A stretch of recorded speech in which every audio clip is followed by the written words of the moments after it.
Not kidding when I say one of the highlights of our trip was the Valbona to Teth hike whilst we were in Albania. So let's go through a full breakdown of the 3 days that we did with Tia's hostel. And on that note, Tia's were amazing. If you're looking for a hostel to do it with, I would highly recommend them. First day started nice and early. We got to the hostel and then pretty much headed straight on a bus right up to the mountain, where we got dropped off at a tunnel and had to walk through it to go get on a boat to go to the Shala River. So we just got our ticket for the boat to go to the Shala River on our way to Valbona, and it's 2 hours and 30 minutes. And I just got our wristbands for that, and we're just stopping off at a cafe before we go anywhere. So we got onto the boat and it took about an hour and a half, not 2.5 hours, and this is where we arrived. You can do this whole 2-night, 3-day experience with Tia's for €125 without the Shala River, or €145 with the Shala River. And just trust me, you need to go to Shala River. We arrived at our guest house in Valbona and look at this beautiful view at this guest house. Guys, it was so beautiful and cozy and lovely. Oh my god, we loved it. We had shared rooms both nights, but it was fine because we all became friends. When I say the dinner the first night was so incredible, I'm not even lying. We also got a sweet treat. Next morning we were up nice and early, got ourselves ready for the hike, and of course fueled our bodies with a big breakfast before packing some lunch and getting on the road. And then the big day of hiking started. So it did take us quite a while to do this hike because we were with a big group and we stopped off a lot of times. I also do wish that we started earlier, so if you can convince your group and the driver to drop you off a little bit earlier in the morning, then definitely do that, because I'm not going to lie, it does get really, really hot, and the first 2 hours of the hike are definitely the hardest without fail. But in saying that, even if you're a beginner hiker like me and Daniel, you will be fine. It is challenging, and I'm not going to lie, it is really, really hard. There were moments where I was like, oh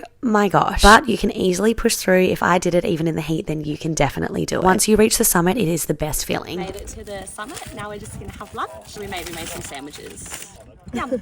As said, we then had lunch on the summit, which was absolutely stunning before we headed down. Now, up was harder than down in the way of tiredness. Down was harder in the way of danger. There are a lot of steep and slippery points, so just keep this in mind. We all did it in sneakers and we were okay. You just have to be extra careful, but if you have hiking boots, I'd highly recommend packing them. When it comes to what to pack, just make sure you carry a backpack with you. Don't take your full suitcase or big backpack or anything like that. Just take what you need for a few nights and you'll pretty much end up wearing the same things to hike in anyway. Once we got to Teth, we then found a little river, which was literally like 3 degrees, and we laid in that, but we felt like our body needed it so badly. Had a beautiful dinner at this stunning little guest house with the loveliest owner, and we even got free wine. That night we sat around and socialized and played some cards and stuff, and then the next morning we walked to Teth to then get a bus to hike up to the Blue Eye. This was 110% one of the best parts of the hike. Look at this place. It does not look real. Like, this is where mermaids are from, if you ask me. And the hike up here, once you get dropped off, takes about 25 minutes, although if you go from town, it's going to take you about 3 hours. After we visited the Blue Eye, our driver then took us about halfway back to Teth, where we then got dropped off and hiked up to this waterfall. After this, we all walked back to Teth, got an ice cream, and then had dinner at Tia's that night.